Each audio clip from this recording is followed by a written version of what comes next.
Good morning. I hope everybody is having a good Friday, and I hope you're having a good weekend planned. I'm pretty excited about being here. I always get excited when I think I get to talk to the AO members. I've seen so many of you grow, and so many of you are developing. So many of you are headed towards $1 million businesses. Some of you already have $1 million businesses. I think Shawn is doing a super job. I mean, just a fantastic job with content and mentors and coaching. And anyway, that's my 2 cents worth, but let's go right to work, okay? Because everybody's busy. The first question is from Christopher Joseph, and he asks this: Do you have recommended books or resources for building up my inner salesman foundations? I have very little sales experience, if any at all. So the background is I'm building a software for streaming gaming industry, and I'm looking to pitch for letter of intent. I know it services a pain point, but I still have to be able to present and speak properly if I am to get a letter of intent for potential use. So resources for general sales, software sales, gaming entertainment sales, etc., or building myself up, public speaking and confidence, all are welcome. Thank you in advance. So Christopher, there are so many books out there, and I've been reading a lot myself. It seems like this year, I guess it's because I'm at home a lot, but the first book you should read is The Greatest Salesman in the World. This book is a foundational book for all salespeople. And the second book you should read is The Boxcar Millionaire. And in that book is a list of reading resources that I've used over the years that helped me grow my sales career. Another book that I've just recently read is, I'm looking on the floor, it's over there, Business Adventures. And this book was touted by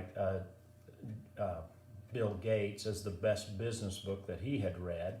And I think it gives some really good examples. And it was given to him by another billionaire who said it was the best business book that he had read. So anyway, that's probably a good one as well. I just finished Resilience. That's a book of stories about entrepreneurs and how they overcame adversity. And The Secrets of Closing Sales is still a top 10 sales book by Zig Ziglar. I reread it about a year ago, and some of it's dated obviously because of technology, but it still has good ideas about dealing with people and bringing them to a point of decision.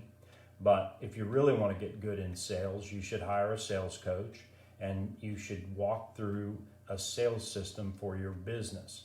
So I hope that helps. We'll see if we can't get Shawn to post a list of great sales books in the group. I'll make the list, okay? Next, Kelly Killingsworth. The question: It is finally time to make a smart business decision to move out of California. Do I move now before I'm invested or grind it out? And this is a construction company and they're moving towards heavy equipment operations. California is not getting any better.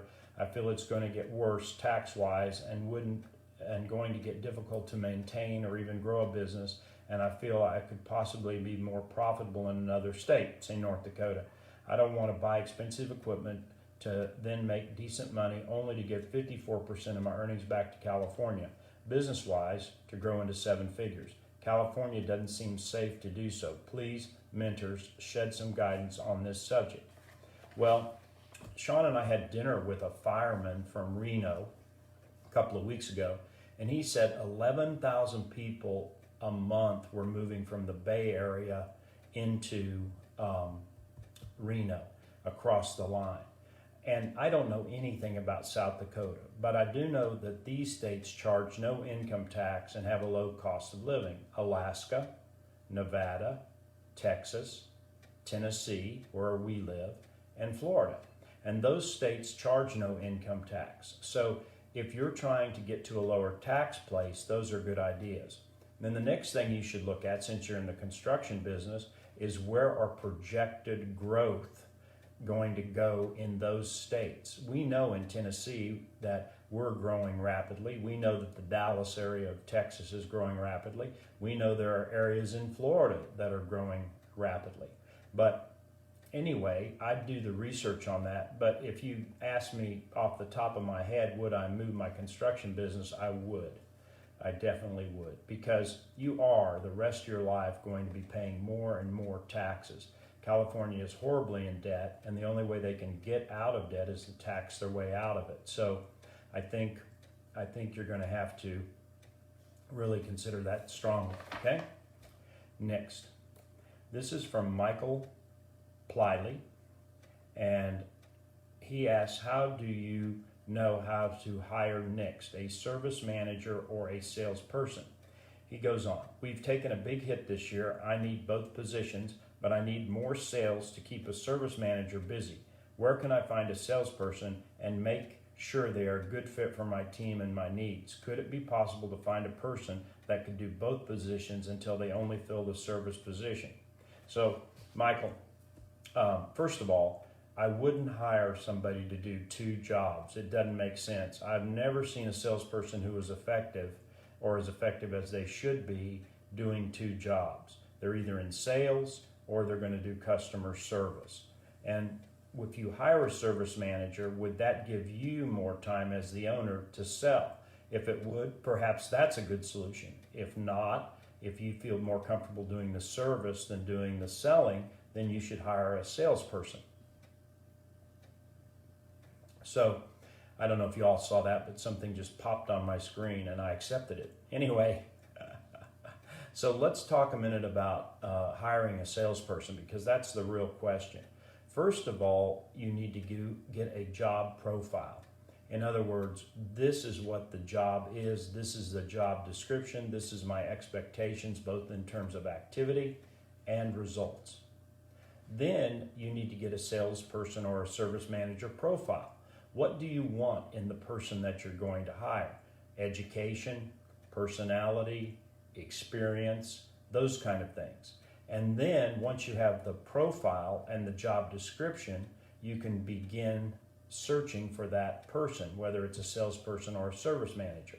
And the thing you want to do is you want to run ads, then screen resumes. And when I screen resumes, I look at knockout factors. So for me, if somebody jumps jobs every year, that's a knockout factor. What could I possibly offer in my company that would keep them around for more than a year? Duh.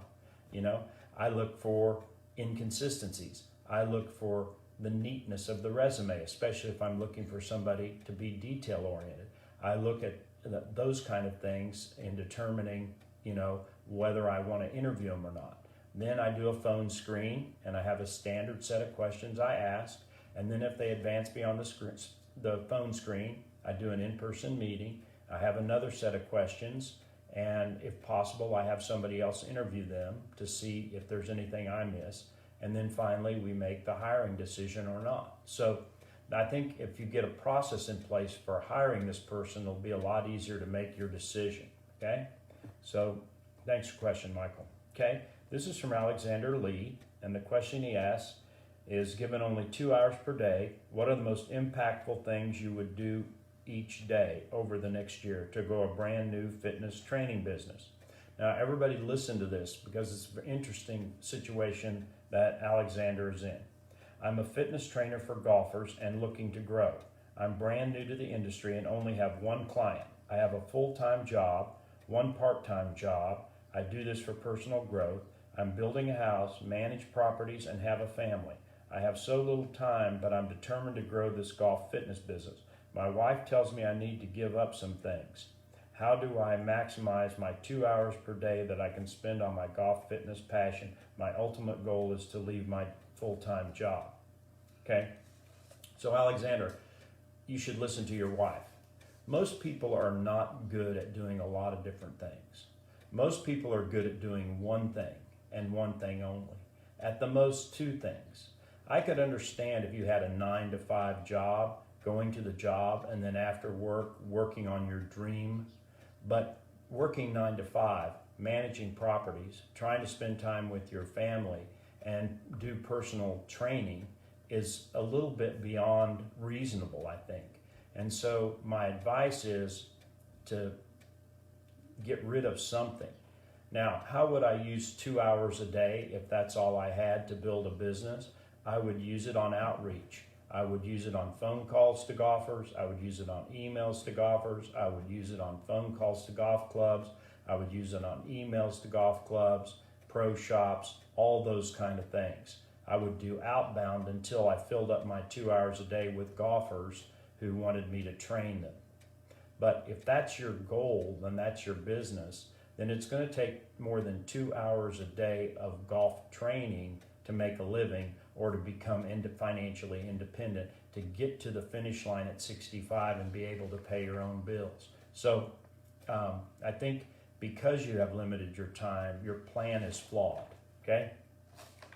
Next, we have a question from Gabrielle Suarez. Here's the question.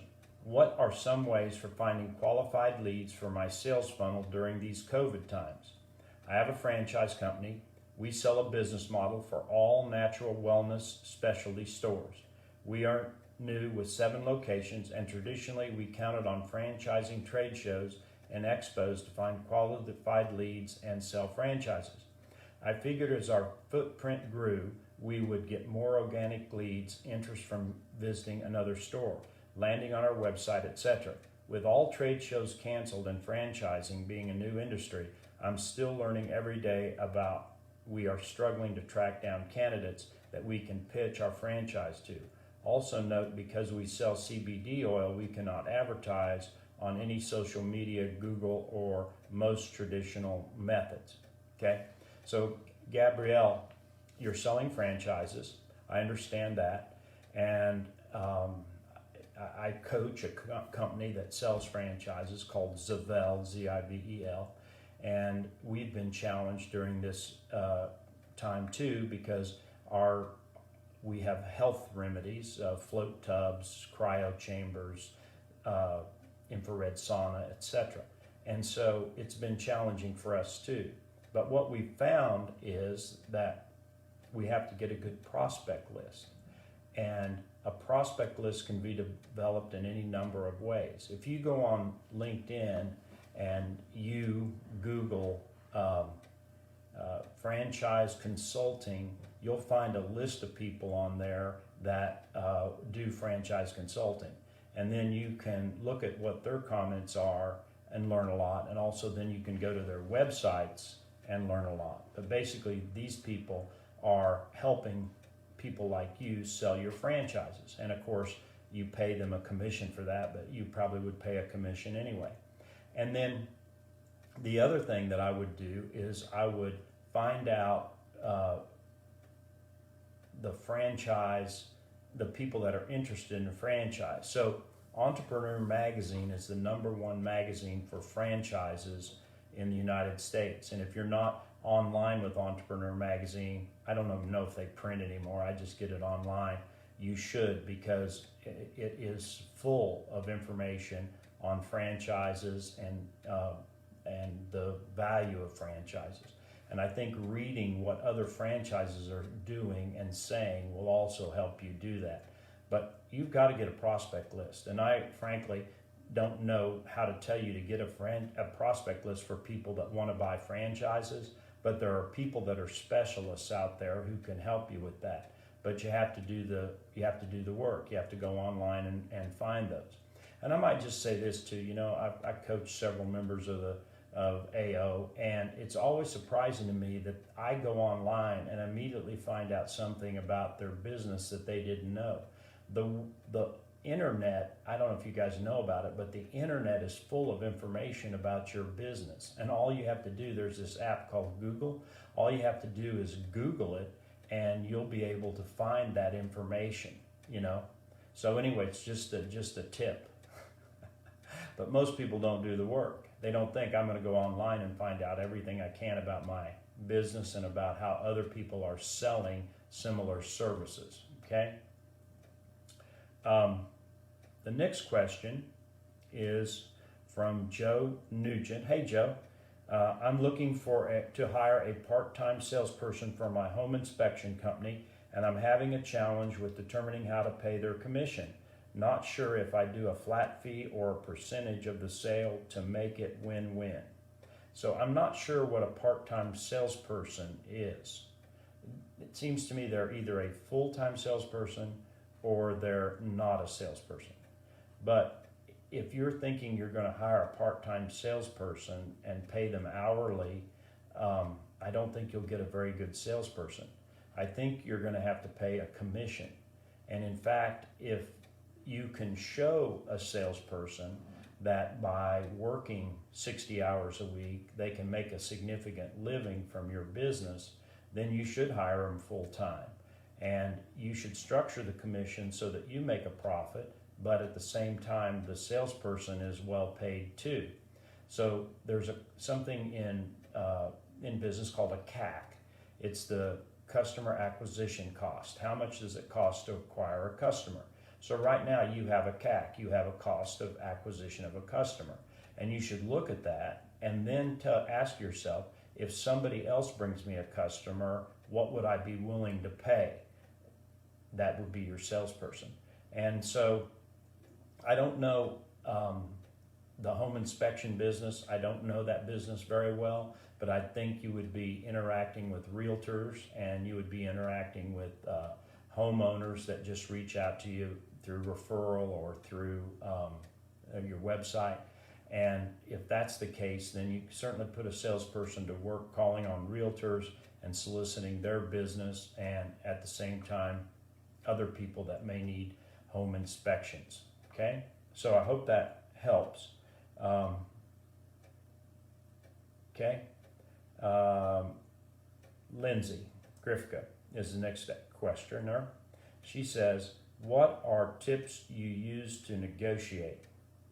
So I'm hiring independent contractors to promote my products, and I'm negotiating what they will do and how much I will pay them. I need some good general negotiating tips so that I can get more bang for my buck. At Bling Bunts, we break stereotypes, promote self-expression and confidence by offering innovative and chic personal storage containers that are high fashion, functional, and discreet, so our Cana family can enjoy themselves to the fullest without critique or judgment.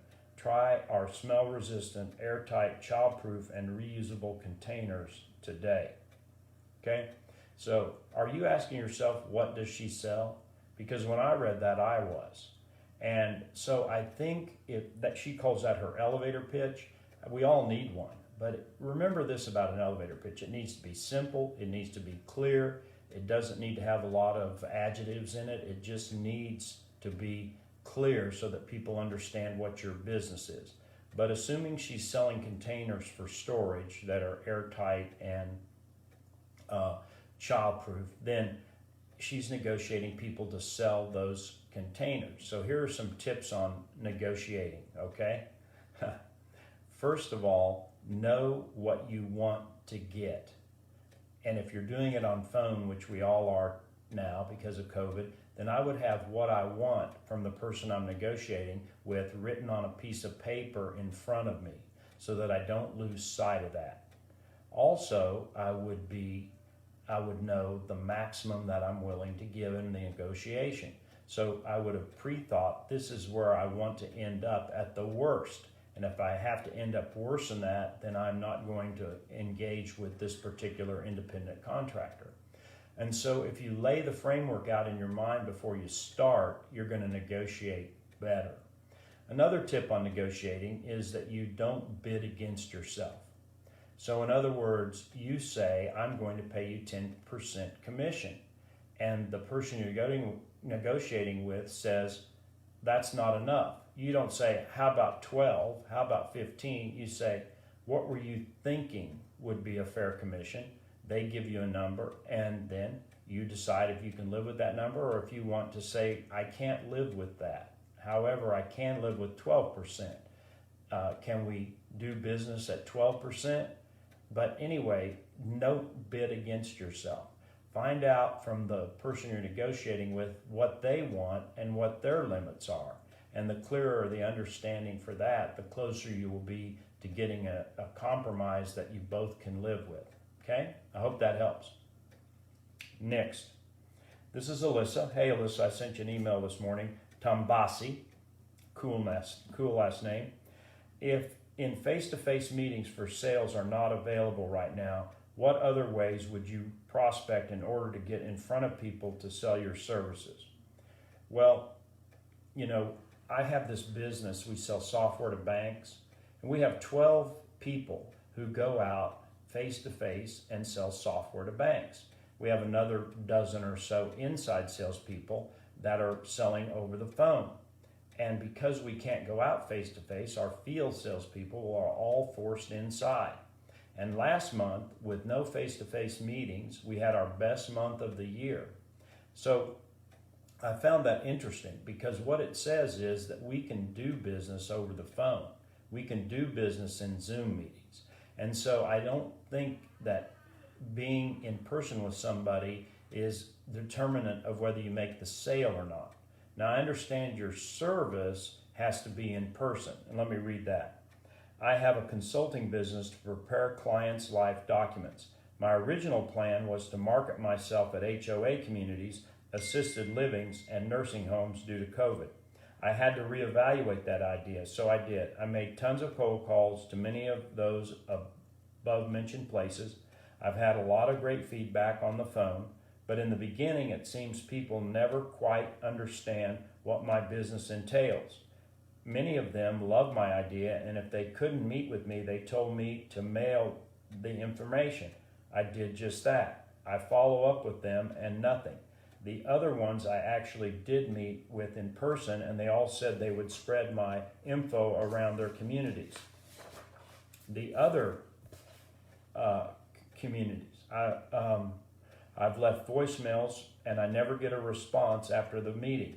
Because my business is sensitive and unique, I don't feel like cold calling is working for me. Maybe I'm wrong, but I have had the business since May and still haven't gotten my first client.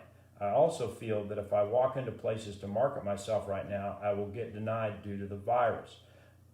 With that being said, I would much rather be face-to-face with people. So her elevator pitch: my services prepare all of my clients' life documents. We work together to create a unique, customized book to host everything from wills, funeral arrangements, tax, insurance, auto and home, and more. My services intend to lift much of the stress on families after a loved one passes away. So I understand Alyssa's business. I think you all do too. She's helping people get organized with their personal documents and putting them in a paper format where people have easy access to them, and especially in a time of tragedy where someone has passed away, this can be of value. So what she's having trouble with is selling that service, right? And so, Alyssa, I have to ask if you have a sales system. It's hard for me to imagine that you have a sales system, because it sounds like what you're doing is, in terms of sales, not properly organized. So a sales system entails getting a prospect list, having a script for the phone approach, having a script for answers to objections to meeting with you, having a very organized scripted presentation of your product and services, the answers to objections about your products and services, a competitive price, a follow-up routine, and a clear sales cycle. So you need all those things. And if you get all those things, I think you'll start seeing better results. I hope that helps answer your question. If I can help you in any other way, please feel free to ask. Thank you. Okay, my last question is from Lindsay Grifka. Should I buy an email list or continue to research and create on my own? I've been creating an email list of smoke shops on my own and with the help of my sister. It's a slow process, but by doing it this way, I ensure that the companies I reach out to carry other brands rather than just their own. I would use the email list to send cold emails to see if the brand is interested in carrying my product. Here's her elevator pitch. At Bling Bunts, we break stereotypes and promote self-expression and confidence by offering innovative and, I'm sorry, but that somehow got put on her questionnaire, which I don't think is the right elevator pitch. But anyway, so I get what Lindsay's doing. She's selling products to smoke shops, and she wants to make sure that the emails are good. First of all, I wouldn't buy an email list. It's very difficult to buy an email list. However, I've had several members of the group use a individual who will go and research the smoke shops and the emails for the smoke shops at a very reasonable price. And so, just to give you some names. So, Abraham, Marcos used them, Law, Jackson used them, and you can just message them to find out how they put together these email lists. But buying a list is not good. Eric Landino bought an email list, and none of the emails were any good, so when he put it in MailChimp shut him down. So you have to be sure those emails are accurate, and you can do it yourself or you can get somebody else to do it, but I wouldn't buy a list, okay? Good. So those are all the questions I have today, and I hope I helped some people out there. I would just say this, that selling is a system, and if you don't have a system, get one, because you will be ineffective, or you will be less effective than you could be if you'll just put a system into your business, okay? So everybody, thank you very much. Have a great weekend, and I'll see you next month unless I'm talking to you as a coach. Bye.